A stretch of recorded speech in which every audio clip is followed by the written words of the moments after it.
Colorado Avalanche were incredibly dominant in their 1 point that they were able to take from the Dallas Stars. But why is that just so frustrating? Let's talk about it on a new episode of Locked On Avalanche coming at you.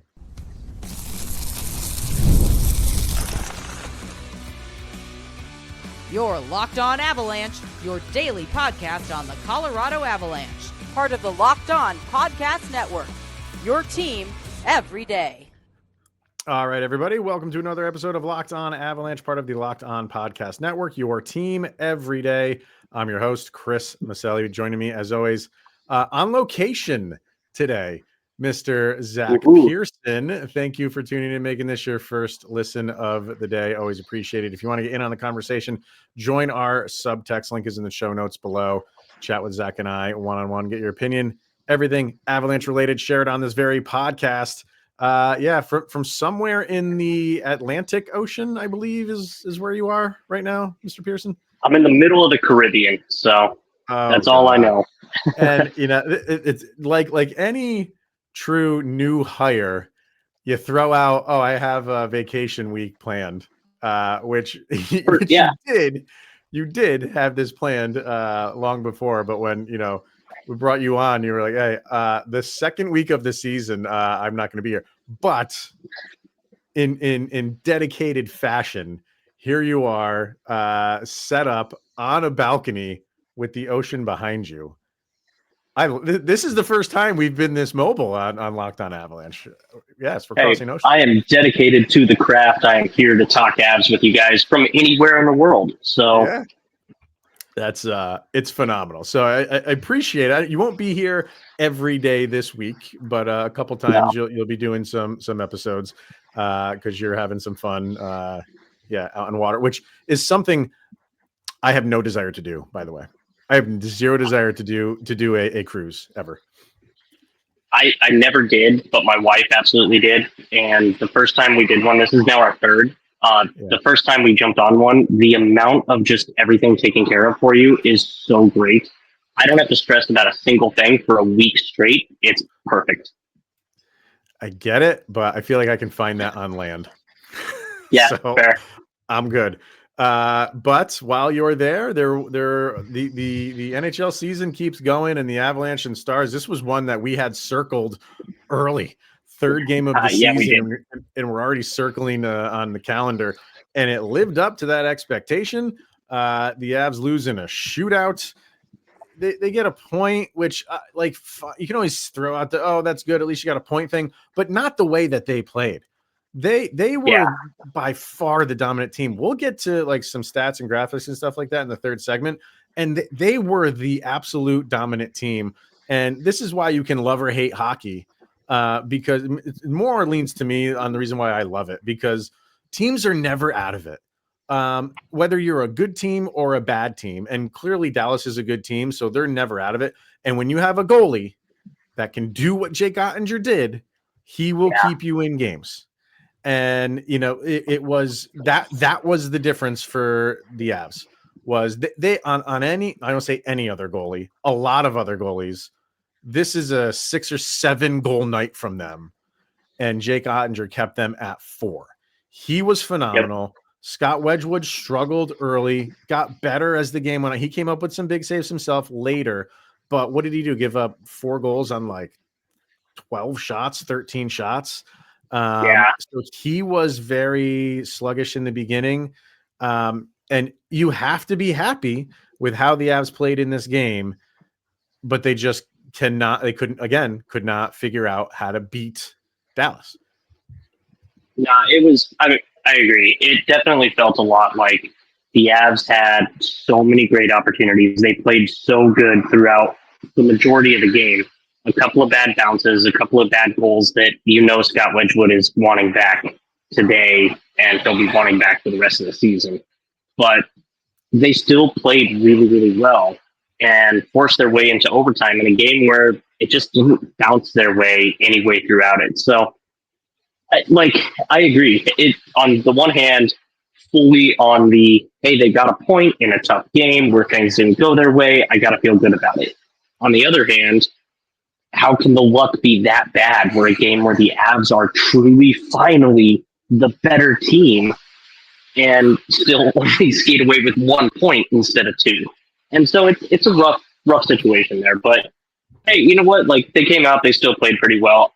I got to tell you, I know it's already tagged for the second segment, but my goodness, Necas and MacKinnon are so fun to watch on the ice. So that's going to be a great thing to be able to talk about. But I think overall, the whole team still plays really well. The number one piece that I took away from this, more than anything else, is, of course, it had to be Mikko Rantanen who scored the official game winner as the shootout goal. Yeah. Of course. I don't hate it. Like, once you get into the shootout, that's just, and many people said it before, it's just a coin flip, right? So I like the shootout. I'm not a person that like hates it. I like it. I'm fine with it. Deciding who gets the extra point. I would like to see the overtime maybe be another minute or two. But once you get to the shootout, in my opinion, like, the bragging rights are gone on who wins that game. It's up to chance. It's up to luck. And even though Mikko Rantanen got that goal, I'm not sitting here saying like he was the difference maker. Mikko Rantanen was really kind of a non-factor in this game. He had a nice assist, but other than that, what do you have? 2 shots on goal. He didn't do a heck of a lot. If he had gotten like the overtime winner, then that's a dagger. I don't feel like the shootout goal that he got is as much of a dagger as anything else, but it is there. It is there that he is the one that got the shootout goal that sealed the victory for them. It's more to me, it's just like that of course it was moment, right? Because I completely agree. Once you hit the shootout, it really doesn't matter, because you could throw Jake Oettinger out there as your shooter for whatever reason, and he might be able to knock one in, and that ends up being the game winner. Not that that's what's going to happen, but, in a shootout, it's a coin flip, like you said. It's just hilarious to me that, of course, the guy who gets credited with the game winner has to be Mikko, because it couldn't be anybody else. If I was Jared Bednar and Mikko went out for the second shot, I believe, he was the second shooter. Following that up, I would have put Necas out there, because those two guys are going to be linked forever, right? As long as Necas stays in Colorado, I should say. And I would have put him out. Number one, he was having a fantastic game, Martin Necas. Yeah. So I would have put him out there because of the connection, because of how great he was playing. Match it. But Bednar doesn't do that stuff. I understand it, but whatever. What I'm happy about is this is game 3, and the Avs look dialed in. Like how they played in game 1 against LA, fine. How they played game 2 against Utah, little bit of a struggle. And we've been saying like, oh, how long is it going to take to not? And that's just true for every team. How long is it going to take to knock off like rust and get into a flow of a season? If the Avalanche can start here in game 3, like look out, because that how they played for the duration of this game was exactly what this team is capable of. And while I'm sitting here saying like, oh, the Avs were dominant, and they were, we also have to remember this was only Dallas's second game. So we can't say like, oh, we can't give the Avs a pass for them playing kind of like lethargically against Utah in their second game. And we can't lose track of that to say like, oh, this was also Dallas just getting started too. So was it a total surprise? I mean, was it a total surprise that they were as dominant as they were? I mean, it's 2 games and 3 games. It's not like it's 2 games and the Avs have played 7 or 8 or something like that. But yes, the Avs were a very, very dominant team, and they apparently don't play until March. These 2 teams don't play again until March. So that's going to be there's a long break between when they play again. So while you can, take away what you want from this game, that next game, we're already halfway through the season at that point when they play again. That's where we'll see both teams really at their best, or so we would hope, barring injuries, knock on wood, all that fun stuff. But I can't be down on really anything on how these guys played. Like, this is what you like, and this is not going to be like, oh, if you won this game, it was like nothing's avenged because of that. It's just you base your season and your wins, especially this time of year, on the good teams in the league. Dallas is a good team in the league. And if you could have taken it to them and won it in regulation and got 5 or 6 past Oettinger, that's the kind of statement win that just puts the league on notice of like, okay, Avalanche are not messing around. They're not happy with how they lost. They're here for real. I'm not saying that people are not saying that, but it just would have been a more statement if you just put your skate on their throat, so to speak.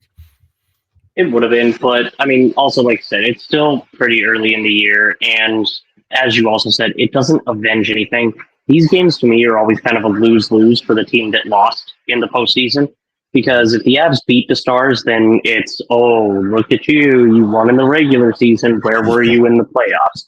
Right. And if you lose this game, then all of a sudden it's, oh, hey, look, it's validated that you guys lost in the playoffs. And like, there's no way to actually come out of this one on top unless you play as well as the Avs did. Even not getting the win and only getting 1 point, I think that's probably about as good as you could get out of this game anyway. So I'm satisfied with the performance. I would have loved to have gotten the extra point for sure, especially if we got it in regulation. But I'm pretty happy with that. I have no qualms with that game at all.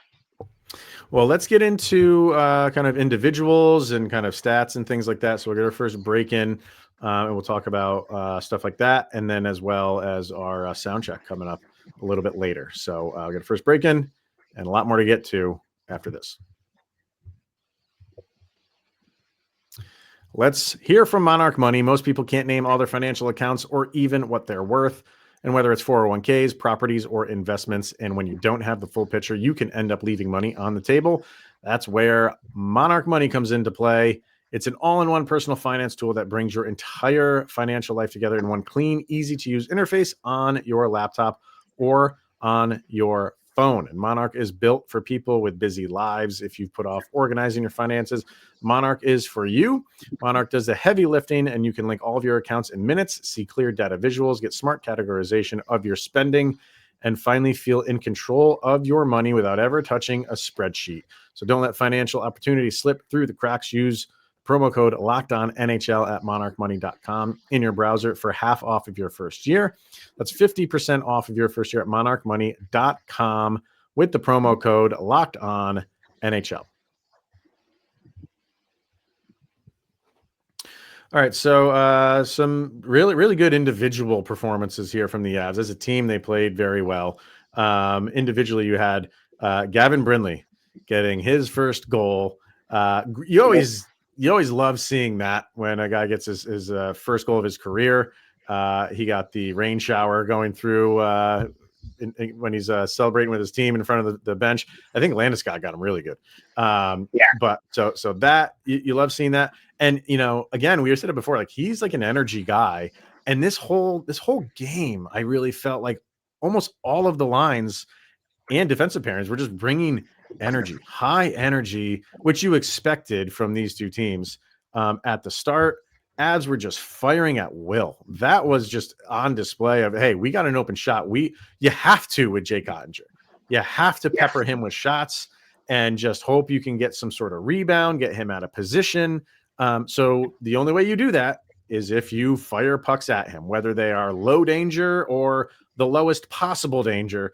You just throw shots at him. Is there a lower danger? We have low danger shots. Is there one that there should be one that's like ridiculous danger? Yeah. Just like stupid danger. Yeah. There's got to be something like that. I agree. There should be something lower. Just like, hey, I'm just throwing this on net for no reason whatsoever other than just to do it. And the Avs were doing that. And those kinds of shots when they score, that's where you get the face from Ross Colton that everybody loves, that picture. That is a kitten danger shot. I think that's what we should that should be the face for that. Yep. I love it. I also love that Martin Necas got the first Avs goal. And because like I said, whenever these two teams play against each other, and as long as he is with the Avalanche, that's going to be okay. Let's compare stats at the end of the game. How did Necas do? How did Mikko do? In terms of this game, a 3-point night for Martin Necas, and he got that first goal, had the really nice assist to Nathan MacKinnon. the Avs were battling as much as, we're saying they were dominating, like they had to come back multiple times in this game. And then they got the one early in the third.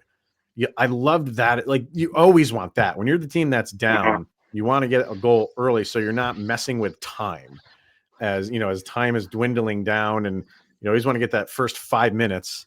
It was the first 30 seconds or something like that in the third. Yeah. And then they surrendered it, but then it's just back and forth. It was a good, fun game. But I thought Brinley looked good. I thought MacKinnon and MacKinnon and Martin Necas.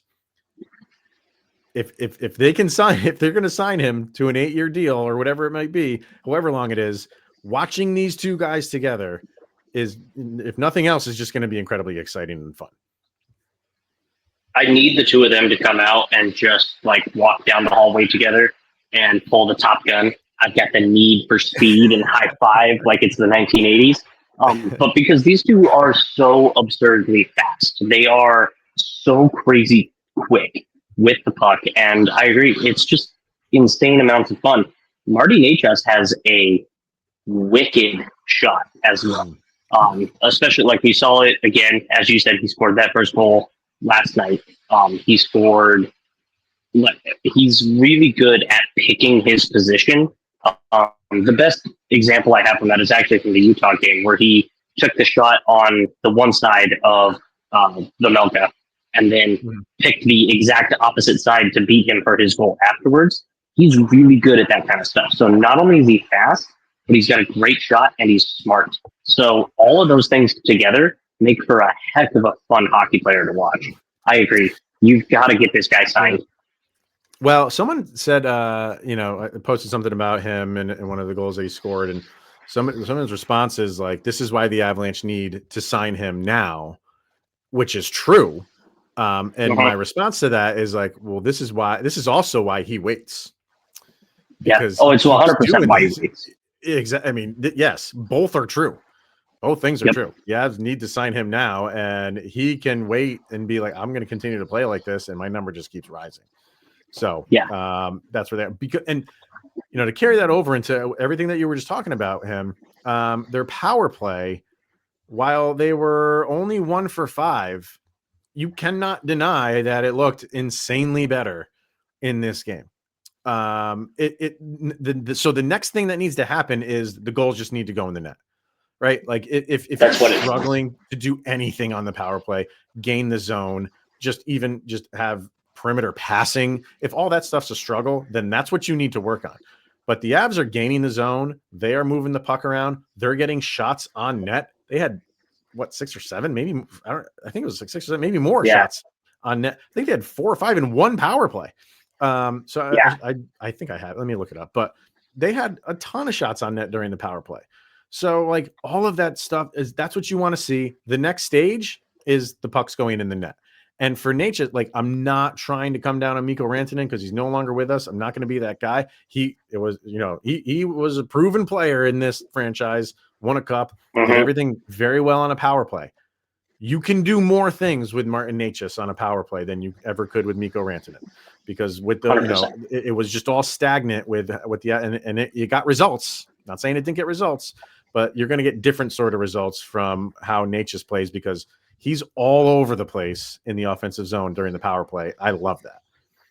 Well, I think this is actually why the power play makes me so angry right now, is it does look so much better all the time than it did like in the last couple of years. There's shots being taken. There's plenty of good, crisp passes. Like, they're getting set up. They're doing everything the way that they should. The goals just aren't coming. Whereas in years past, they did a great job getting set up, and they did a great job passing, and then passing, and then passing, and then passing, and then passing. Now it's like, okay, get set up, couple of passes, get a shot. And like you said, getting 4 or 5 shots in one power play, that's a completely different look than the Avs have had. The goals will come. I fully believe that the power play is better. I know it looks frustrating because you've had 1 goal on 3 or 4 opportunities on average per game now. And you get 1 per game, that's not great. But they are still getting the 1. I do think it's going to come. I'm really excited to see the power play actually take off, because it's more than capable of it. And the one you got was the second part of a double minor. So again, it'd be nice to cash in on stuff like get one in the first 2 minutes. Make them pay. That's what those things are there for. Make them pay for, and again, I feel like that stuff will come around for sure. But I thought Valeri Nichushkin was just a man possessed. He was everywhere. You can see there's a fire in his game for these first three games of the season, where he is wanting to put to bed a lot of questions about him. The one that he can put to bed the easiest is play a full season. And if he does that, all this other stuff just lines up with, oh man, Valeri Nichushkin's having a really good year. He was a dynamic player. He was fired up. Maybe he just gets up a little bit more whenever he's playing Dallas. I would understand if that's the case for him. But he's been playing this way since game one. Man, he was exciting to watch in this game against Dallas. He's been off to a really good start. Yeah, fantastic. Val is going to have a monster season. I do think that there's some of that. I need to squash these rumors, whatever. Like everything going on about me, all the talk about me. I can't play a full season. I'm not healthy. I'm not available. Whatever it is, he is out there looking like he is going to take over every game he's in. Even the first couple games, he's aggressive. His forecheck is phenomenal. His effort is nonstop. The dude is a locomotive, which is why we call him Choo Choo. I mean, it fits perfectly, especially for how he's playing the game this season. I can't wait to see, and I still feel like he's going to have a full season, at least 75 games. It's going to be great. It's going to be awesome. It's going to be awesome. All right. Let's get our last break in here. We come back. There's some stats I want to throw up. Not literally, even though I would like to throw up after this game. We'll get to that. And of course, our sound check that we have to get to. So we're going to do all of that right after this. Let's hear from FanDuel. The NFL season is, of course, here, and FanDuel has an offer that you don't want to miss, because right now new customers can bet just $5 and get $300 in bonus bets if you win. That's right. Pick a bet, put down $5, and if it hits, you unlock $300 in bonus bets to use across the app. And once again, I just hope that you did not listen to Zach or I, because that was a slog of a game for the Broncos. And if you put 5 on them with the spread, you did not cover that. So, but I did say the Broncos would win. I never said the spread. I said they would win, and they did. In the ugliest game possible. Yep. I guess so. That's so bad. Again, a win is a win, so it's in the win column. A win's a win. Yep. So what are you waiting for? Visit FanDuel.com to download the FanDuel app today and get started with that $5 bet to potentially win $300 in bonus bets. All right, so there's a couple stats I want to bring up here. If you're watching on YouTube, I'll share the screen. If you're not, I'll obviously explain it to you. But this is over at Hockey Viz. Some pretty interesting stats over here. I'll blow it up a little bit. One is the shot pressure, and once again, this kind of just shows you like who's kind of in command here. The Avs are the purple side. That's all Avalanche. Everything there everything is going to the right hand side. You have a little bump here in the second period where that Bastion goal was right at the end of that. But look at this in the third period, just all of it, and that just shows the dominance. That shows who's in possession of the puck. That shows, shots. You got your where your goals are coming from. They only have one ping up here, which obviously stands for ringing off the post, but there was more than that. They're missing a couple pings there. I know MacKinnon had one. I think Lehkonen had one. I know Nichushkin had one. So again, you just look at that. That's just a good visual for who's kind of in control of this game. There's a lot more purple on there than there is green. So, yeah, there is. Come on. That's kind of just self-explanatory. Again, what can you say? The Avs played an amazing game and deserved better than they got. Yep. Here's kind of like your heat maps. So that's the Avs. almost everything in the offensive zone is covered in some color, with these, greener ones kind of more heavy of where the Avs were. So that's exactly, a ton right in the net front. Yep. That's a lot. That's a lot of coverage compared to Dallas. That's not that impressive. Nope. You have a lot. Look where most of their action is, all the way on the right wing. What's that going to do for you? And not only just on the right wing, but up against the boards. Like, they are as far to the right side of the ice as they can get taking those shots. That just tells me the Avs defense played really, really well. You kept them on the perimeter basically all night. You forced them to take shots that nobody wants to take. Exactly. If you look at the shot locations, that's the Avalanche, just loaded with stuff. And you can dive into what each of these mean if you want, because each shape means something else. But that's where shots are coming from. That's all over the ice. It's not just on one side. It's at the blue line. It's in the house. It's right in the net front.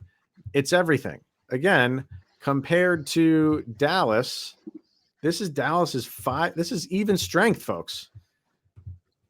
There's not much there. It's just, no. It's kind of like a broken record right now of just showing you just like where everything was for the Avalanche and how this was a dominant game. And there's one other one that I want to show here. This is always a 5-on-5 expected goal chart. But the main thing here is you have this red line going down the center, like a diagonal from top left to bottom right. The long story short with this one is you want to be above that line for you to be having a good game. All of the black lettering are Avalanche players. All of the blue lettering are Stars players. Almost everybody in the Avalanche is above that line. Almost everybody on the Stars is below that line. Yep. We got just do this all day long for this game. And again, like, as Stars fans could be watching this right now and be like, none of that matters because we got the 2 points. And they're right. And they are right. They are completely correct. Yep. But for, for coaching purposes and just for morale, you could be like, guys, we played a really good game. A really good game. And, it is what it is. You're going to win some of these. You're going to lose some of them, even though when you're dominating. Oh, the last one I want to show are, of course, our favorite. The good old winometer. Did you see that one or no? Oh, yeah. No, I saw it. And for everybody who's watching on YouTube, you're about to see it. For everybody who's listening, I'm going to give you a wonderful, wonderful picture of exactly how that looks. The deserved winometer, once that pops up, is so much in the Avs' favor.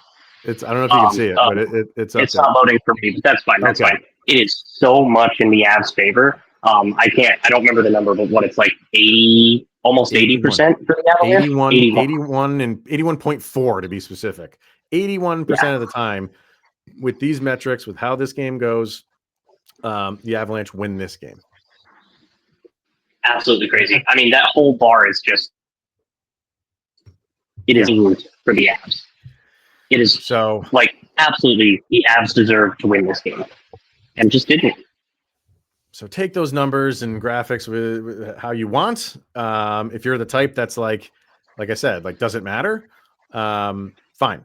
I'm not going to argue with you. If you're the type that looks at that and says okay, that's, that's just the fluky game of hockey. You're right too. I can't get upset about it. The only thing that makes me upset is the opponent, because it was Dallas. Yeah. If this was against literally, well, maybe not Vegas. If this was against most teams in the league, I would be like, okay, on to the next one. Exactly. Yep. Just because it's Dallas, does it twist the knife a little bit more? 100%. 100%. Just a little. But the Dallas Cowboys lost, so. Hey, so not all is well in the city of Dallas today. Yep. Whatever. Anything we can throw at them, we'll do that. All right. Last thing to get to, that is, of course, our sound check. That's where Zach and I each pick a song that summarizes the most recent game. Put these songs up on a playlist, which you can follow along. You just search LOA Soundcheck Volume number 5 is what these go on. You can find these on Spotify and on YouTube Music. So what do you got for this one, sir? I'm going Modest Mouse today, and I'm throwing Wonderful. Float On. I feel like just for this one, like everything, it just felt like things just kept going wrong, but we're just going to float on, right? So I like it. It's all right. Just brush it off and I float on to the next one, which is in Buffalo, by the way. Yep. And I really want this to be one of those games that the Avalanche are angry about. I'm sure they are. And you go take it out on a team like Buffalo and throw up 7 or 8 or something on them. Absolutely. Because Dallas did what they did to you. Take it out on a lesser team. Don't let them hang around. Absolutely. So I'm with you on that. Like I appreciate that I get to do this show because I have an outlet for some frustration and anger. And once we record an episode about a loss like this, now I am able to do exactly what you just threw out in your sound check and float on to the next one. So float on. Yep. I appreciate that. Absolutely. Where I'm going with this one is